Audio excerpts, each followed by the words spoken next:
So thank you, Alan. I'm Ian C. Douglas.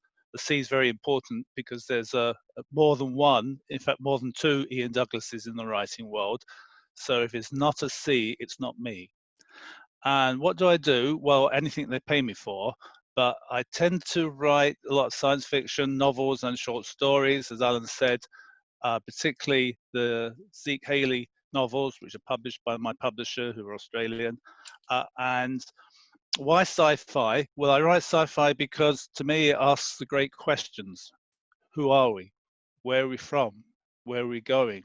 What is this stuff that's all around us? You know, or to say the same thing in a different way, sci-fi paints a vision of the future, how it could be better, maybe how it could be worse, but we need to see how it could be worse so we can get to where it's better. And it gives us a vision to aspire to, I believe, so that we can aim for a better future for our children, for the environment, for everyone around the world. And in my books, as I say, I'm just coming to the end of writing the fifth one, which will be out next year. It's called The Paradox War. And I'm going to read you the first chapter. It's only 5 minutes. And when I write, I'm always trying to challenge myself and trying to do something that's not so easy. So in this chapter, it's seen through the eyes of somebody who's died in the previous book, who's being brought back. And I try to think, what would it be like to be reduced to nothing and to know nothing and then to come back into being? And I'm trying to see through that person's eyes.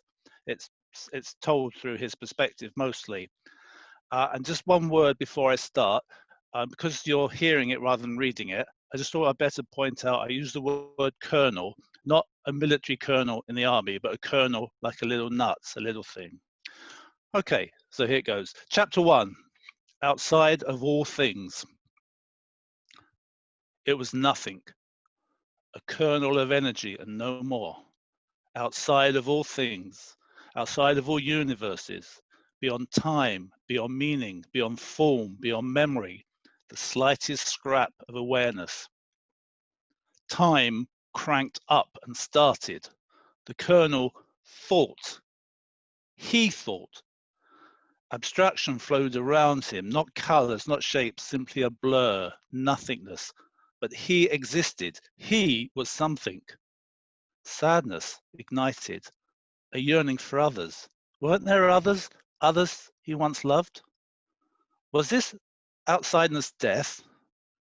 If so, death was terrifying. He didn't want that at all. He had to go back. But how?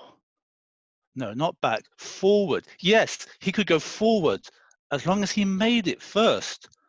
A universe could be created around him, created by him. The abstraction, changing constantly, acquired patterns. He needed a place, of course. Start with a place and build from there. He thought, and the patterns became frequencies. A world, I want a world. The frequencies were atoms, atoms flocking together in their trillions. They coalesced into one great colored shape. That color has a sound, he thought. Was it blue? No, not that. Another word, red.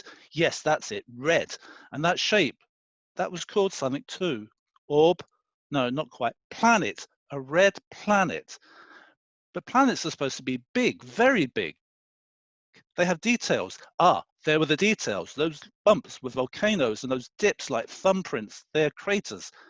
Crater. Crater. Such an odd sound. Canyons cracked open. They had names once. And those little rectangles, they were called roofs, rooftops. Rooftops meant others.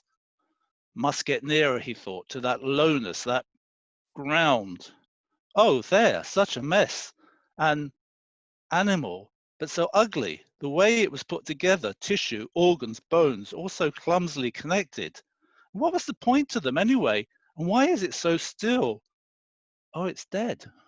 And the head part, the face, it was familiar. And there's another face over there, peeking from that shadow, that doorway. That face vanished. But that seemed familiar too. And the way it looked about, like it was scared. It was scared. No, not it. She was scared. She was hiding. But from what? Noise. Crunching footsteps on gravel. What was that walking flesh thing? Oh, it's called a boy, a hideous boy thing. The way the legs moved, repulsive. Why was this new universe so monstrous? The boy thing couldn't see him. Maybe that was as well. Sounds were coming from the face gap, the slobbering gash. Wait, it's a mouth.